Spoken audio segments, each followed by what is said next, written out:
to do something a little bit different. Even at a young age, please don't chew that bandana up. Thank you. Hey guys, welcome back to my channel. I hope everyone is having a fantastic week. Today we are going to be doing something a little bit different than usual. Corey and I have decided to start a brand new series. It will be a 9-part series with one new video out every 1 to 2 weeks. And it is going to be called Meet the Dog. Meet this dog. So today we are going to introduce you to our big baby, who is the size of a miniature horse, Miss Winter Pooh. Yeah, give her a close up. Oh. You are going to learn all about life with a Great Pyrenees in the house. Giant dog. Okay, so life with a Great Pyrenees is definitely interesting. Between Corey and I and the number of dogs I had growing up and the number of dogs we have currently, I definitely would say we are more than experienced and well-versed in the area of animal ownership, but owning this girl right here is a complete game changer. We went from Yorkies and Australian Shepherds to a giant dog breed. And what made us decide to go with a Great Pyrenees was when we moved, we decided to get chickens and goats, and Great Pyrenees are livestock guardian dogs. So that was perfect to go with the kind of miniature farm life that we have going on here to protect our animals. However, we were not quite prepared at the time when we got her for what that would exactly entail. But I feel like we've done pretty good with it. We've kind of taken on the challenges. She's for the layout of land we have, she's really hard to kind of, you know, You're not what is the word? I don't read enough books. Contained? No, it's not appease. To appease her, this type of dog needs a lot of space, I would say, to run, and she's got a good little chunk of land to play in, but she needs like acres acreage upon acres, which hopefully one of these days we will be able to give this sweet girl. One thing you will learn if you have been around a Great Pyrenees or if you own a Great Pyrenees, they love to bark. So they don't just sit there and bark to bark in our experience, but since they are livestock guardian dogs, anytime they hear something, see something, sense something, they are going to alert you, because their booming bark is what wards off predators to protect their chicken, goats, whatever livestock they are supposed to be guarding. I'll go to let her out into the back at like 6:30, 6:20 whenever I get up, and I've dealt with all of the other dogs. She'll immediately dart for whatever that she can see or hear in the woods. And you can hear it, whatever it is, it'll run off and she'll be barking at it. And whatever it was, she ran it off. It could be a neighbor's cat, a raccoon, a possum, something I can't see, a mouse, a rat, but she knows it's there. And they're actually, I wouldn't have thought it would have been a very intelligent dog breed, like when we first got her. But she's pretty good at like recognizing patterns and learning like patterns of things I do every day when I go out back. I have rat traps in our chicken coops, and she'll try to get the rats if I got one in the trap. Or there's a little goat house. Yeah, there's a little goat house. It kind of looks like a dog house out back. And mice will get under there, and she knows to go to it when I go back there because she wants to look under it to see, and she'll do that with me every day when I get home. And I thought that's pretty neat that this can at least remember to do that. And I'm not giving her enough credit because I'm sure she's really smart, but I have noticed that about her since we've gotten her. How long has it been since we've gotten her? We have had her for a year now. She's a good dog. In September. Like, she's my buddy. Out of all of the dogs, I think I'm actually this dog's favorite of us two. I think this dog actually likes me more than Rebecca, and that's very The rare. rest of the dogs all choose me. Her and I are a good match.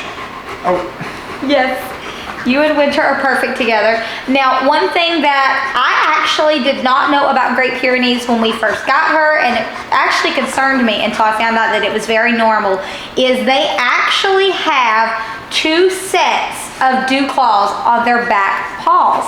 close up, close up. If you can see She's that not big old going foot. She's not going to cooperate with that. She said, leave my footsie alone. As you can tell, she is not solid white. She is supposed to be, but since she is primarily an outdoor dog, she gets very, very dirty. We are taking her to get her booster vaccines this upcoming weekend, in fact, and so she will be getting a bath. They also get, I guess it's just an outdoor dog thing, they get knots real easy. Like she's got a big old knot right here. Yes, and so they do, it's because they have what's known as a double coat. It's what helps keep them cool during the hot summer months outdoors and warm in the winter outdoors.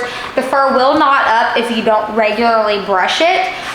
With her, she's going to knot it up whether I brush it or not because of the kind of life she lives. So every so often when I notice that she has a couple of knots, I'll go out there with my dog shears and just trim the knots out before they get too close to her skin to become completely matted up. It's a lot easier process just to trim out a few knots every once in a while than to try and get her to sit still and let you brush her, because trying to be still, as you can see, for just 2 seconds is a complete and utter challenge for her. Now, if you are considering getting a Great Pyrenees, a good piece of information to know is that when you are watching these dogs walk, you'll see the way that they move their hips is very unusual for a dog. It's because they are so large in size and have such weight on their back end. These dogs are actually known to get pretty bad hip and joint issues as they get older. Winter here is only a 1.5 years old, and we already have her on joint supplements daily to try and prevent her from having as bad hip and joint issues down the road as most Great Pyrenees tend to get. She gets fed once a day. Okay. And she doesn't even like eat all of her food within a day. She'll split her food up between 2 days. Which I guess that's pretty smart. That's like a strategy. Like you only got to get fed once every 2 days because you know how to do it. You know how to do it. But yeah, she does enjoy the chickens out there and keeping them company. And she loved the goats that we had. They were her goats, especially Nico. Nico was her best buddy, was he not? Yeah, they're really good. They're really good with farm animals. Well, I don't know how they are with like cows and stuff, but they've been really good with chickens and small goats. She has been really good. Yes, and she's also really good when we have a litter of puppies. I was really nervous to let her around the puppies once they started getting their vaccines and could be around other dogs safely. But she is very gentle when you put her around a small animal, whether it be one of the smaller dogs, one of the cats. She is extremely gentle. In fact, 2 of our Aussies actually pick on her. Ryder thinks that he is the big man in town and will jump up and bite her in the butt and pull a mouthful of her loose fur out with him. And she won't even retaliate. She probably doesn't even realize he's doing it. She just turns around and kind of looks at him, at least from what I have seen. I have never seen her snap at one of the other dogs or the cats or anything.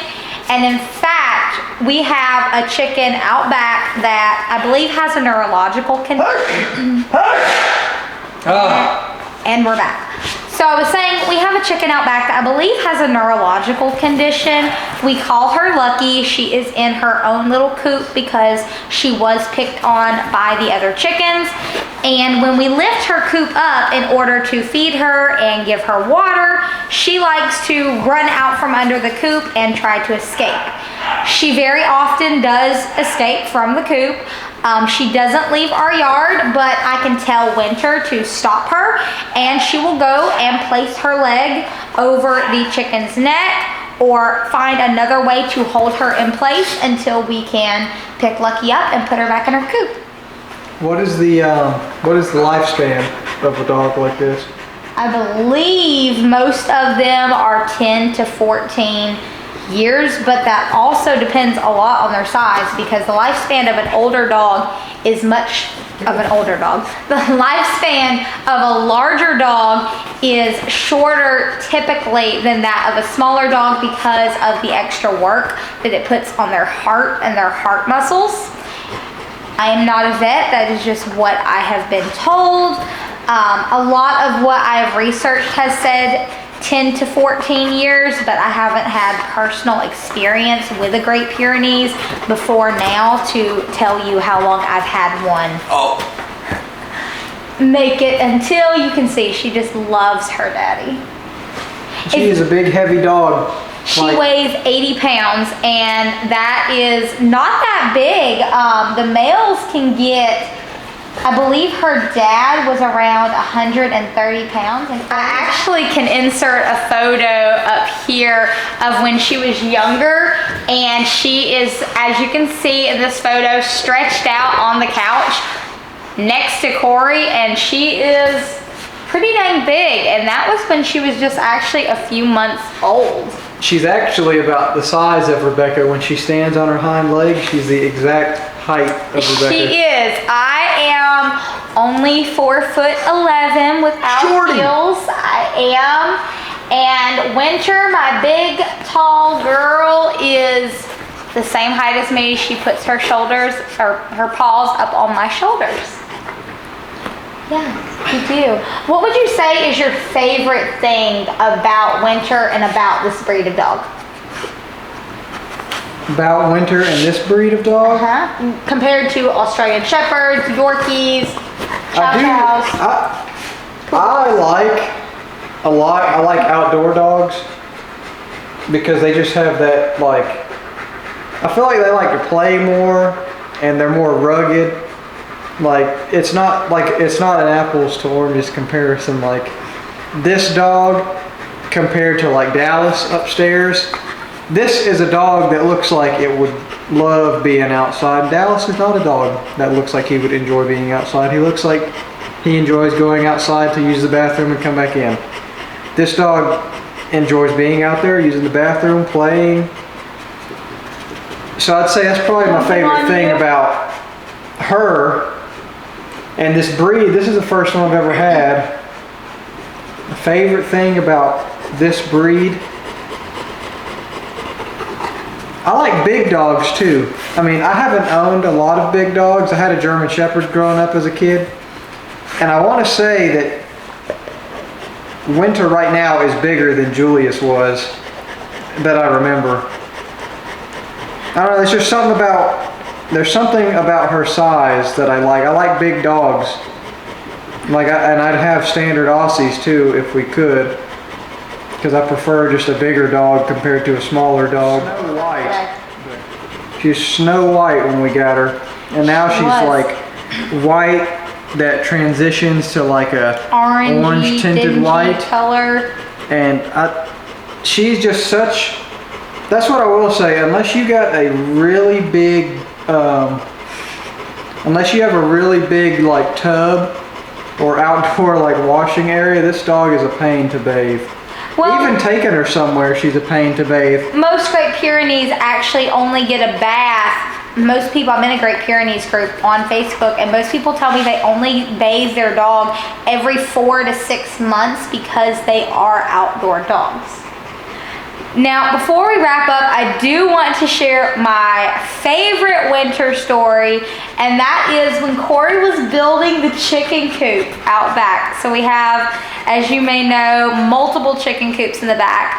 When he built the newest one, of course, Winter was out there while he was building it.